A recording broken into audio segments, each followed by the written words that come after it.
Alhamdulillah, alhamdulillahilladzi an'ama alaina bil imani wal islam. Asyhadu an la ilaha illallah wahdahu la syarikalah wa asyhadu anna Muhammadan abduhu wa rasuluhu la nabiyya wa la rasula ba'dah. Allahumma salli wa sallim ala habibina Muhammad wa ala alihi wa ashabihi ajma'in, amma ba'd. Faya ayyuhal hadirun rahimakumullah, usini wa iyyakum bitaqwallah wattaqullaha faqad fazal muttaqun. Qala Allah ta'ala fi kitabil karim, a'udzu billahi minasy syaithanir rajim. Ya ayyuhalladzina amanu taqullaha haqqa tuqatih wa la tamutunna illa wa antum muslimun. Hadirin jamaah salat Jumat yang dirahmati Allah Subhanahu wa taala. Marilah kita panjatkan puji syukur kehadirat Allah Subhanahu wa taala atas segala nikmatnya.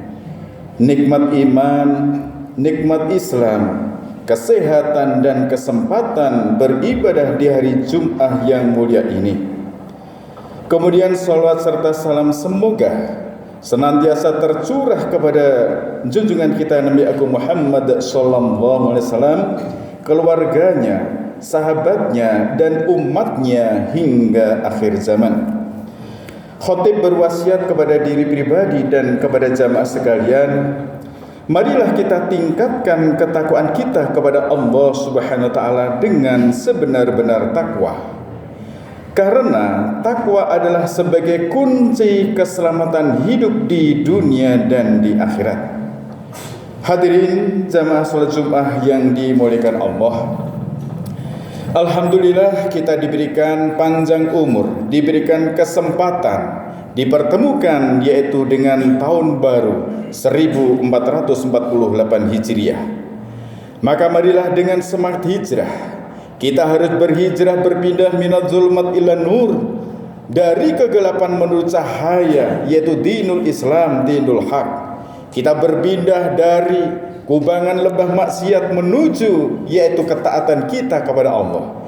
Kita tinggalkan masa-masa jahiliyah, kemudian marilah kita senantiasa mendekati yaitu cahaya hidayah.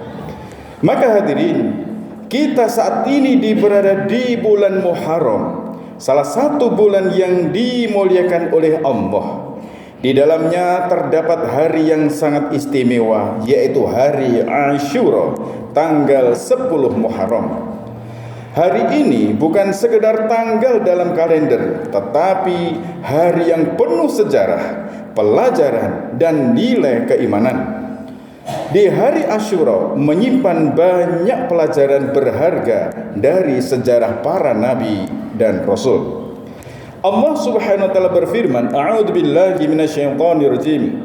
Inna iddatasy syuhuri 'indallahi 12 syahran fi kitabillahi yauma khalaqas samawati wal arda minha arba'atun hurum. Sesungguhnya bilangan bulan di sisi Allah ialah 12 bulan, sebagaimana ketetapan Allah di Lauhul Mahfuz pada waktu Allah menciptakan langit dan bumi. Di antaranya adalah 4 bulan haram atau bulan yang dimuliakan. Quran surat At-Taubah ayat 36. 4 bulan haram yang dimaksud adalah bulan Muharram, Rajab, Dzulqa'dah dan Dzulhijjah. Jadi bulan Muharram adalah termasuk bulan yang dimuliakan, sehingga amal ibadah di dalam bulan Muharram memiliki nilai lebih. Ma'asyiral muslimin rahimakumullah, di hari Asyura atau di tanggal 10 Muharram dikenal sebagai hari kemenangan para nabi. Di antaranya yang pertama adalah diterimanya taubatnya Nabi Adam alaihissalam. Yang kedua, Nabi Idris alaihissalam diangkat ke tempat lebih tinggi.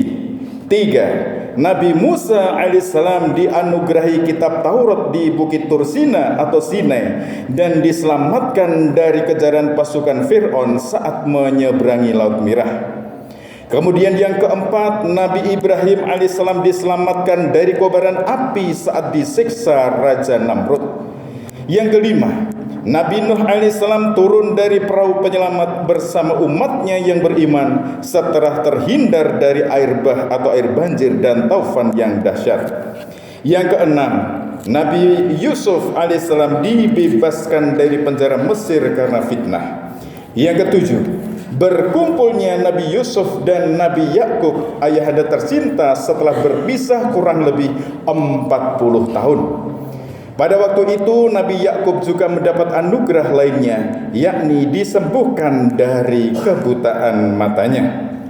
Kemudian yang kedelapan, Nabi Yunus alaihissalam selamat dan berhasil keluar dari perut ikan yang menelannya 40 hari 40 malam.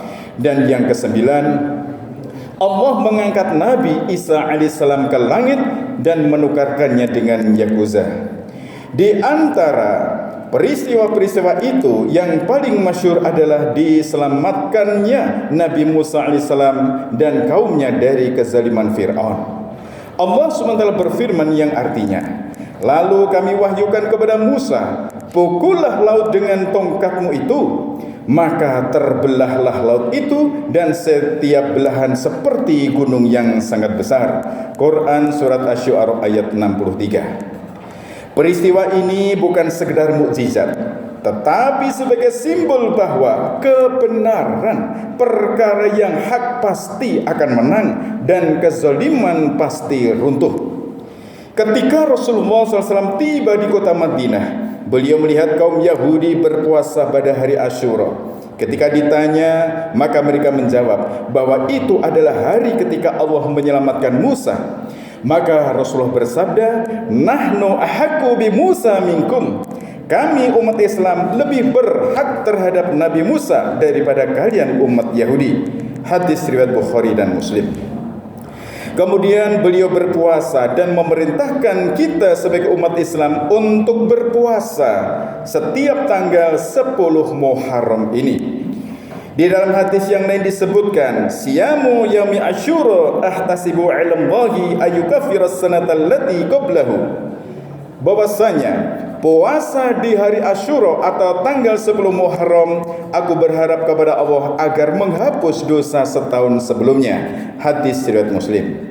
Hadirin jamaah salat Jumat rahimakumullah. Untuk menyempurnakan ibadah ini, Rasulullah SAW juga menganjurkan puasa di hari Tasu'a, yaitu puasa di tanggal 9 Muharram. La imbakitu ila qabili la asumanna tasi'. Rasulullah bersabda, jika aku masih hidup tahun depan, maka aku akan berpuasa pada hari ke-9. Ini menunjukkan betapa pentingnya membedakan diri dari umat lain sekaligus menyempurnakan ibadah. Hadirin jamaah salat Jumat rahimakumullah. Dari peristiwa Asyura, kita dapat mengambil beberapa pelajaran penting. Yang pertama, keyakinan kita kepada pertolongan Allah. Nabi Musa berada dalam kondisi terdesak, di depan laut, di belakang ada musuh. Namun beliau berkata, qala kalla inna ma'iya rabbi sayahdin. Dia, Nabi Musa berkata, tidak, sesungguhnya Tuhanku bersamaku, dia akan memberi petunjuk. Quran Asy-Syu'ara ayat 62. Inilah sebagai iman yang sejati. Kemudian yang kedua, nilai syukur. Puasa di hari Asyura adalah bentuk syukur atas nikmat keselamatan. Allah SWT telah berfirman dalam Quran surat Ibrahim ayat 7, la in syakartum la'zidannakum wa la in kafartum inna 'adzabi lasyadid. Sesungguhnya jika kamu bersyukur, niscaya aku akan menambah nikmat kepadamu. Tetapi jika kamu mengingkari nikmatku, sesungguhnya azabku benar-benar sangat keras. Quran surat Ibrahim ayat 7. Syukur bukan hanya dengan ucapan, tetapi dengan tindakan nyata dalam ketaatan kita kepada Allah Subhanahu wa taala. Kemudian yang ketiga, perjuangan melawan kezaliman. Raja Fir'aun adalah simbol kezaliman. Kisah ini mengajarkan bahwa kezaliman sekecil apapun harus dilawan, minimal dengan kita tidak mendukungnya. Kemudian hikmah yang keempat adalah pentingnya kesabaran dan tawakal. Pertolongan Allah datang kepada orang yang sabar dan yakin. Hadirin jamaah salat Jumat yang dirahmati Allah, hari ini bentuk Fir'aun bisa berupa keserakahan, kezaliman sosial, dan ketidakadilan. Maka semangat di hari Asyura adalah membebaskan diri dari dosa dan memperjuangkan kebaikan. Mari kita hidupkan di hari Asyura dengan berpuasa Tasu'a tanggal 9 Muharram dan di hari Asyura tanggal 10 Muharram dengan kita memperbanyak zikir dan doa, bersyukur atas nikmat Allah, memperkuat kepedulian sosial dan menjauhi kezaliman dalam bentuk apapun. Semoga Allah Subhanahu wa taala menjadikan kita sebagai hamba yang bersyukur, sabar dan istiqomah di jalannya. Dan semoga tahun ini 1448 Hijriah lebih baik daripada tahun yang lalu. Apabila hari ini lebih baik dari hari kemarin, ini adalah orang yang beruntung. Kalau hari ini kalau hari ini sama dengan tahun kemarin, adalah termasuk orang yang merugi. Apabila tahun ini lebih buruk dari tahun yang lalu, termasuk orang yang celaka. Maka marilah dengan tahun baru, dengan semangat yang baru, kita memperbarui iman kita. Jaddidu imanakum wa kaifa nujaddidu imanana aktsiru min qauli la ilaha illallah. Perbaruilah iman di dalam hati kalian. Bagaimana kita memperbaiki iman dalam hati kami? Maka yaitu dengan memperbanyak mengucapkan kalimat la ilaha illallah. Kita tancapkan iman di dalam hati sebagai pondasi yang kokoh, dilanjutkan dengan ibadah yang meningkat dan dengan akhlakul karimah, akhlak yang mulia. Barakallahu li wa lakum fil Qur'anil Karim wa nafa'ni wa iyyakum bima fihi minal ayati wa dzikril hakim. Aqulu qawli hadza wastaghfirullaha li wa lakum wa lisairil muslimina min kulli dhanbin fastaghfiruhu innahu huwal ghafurur rahim.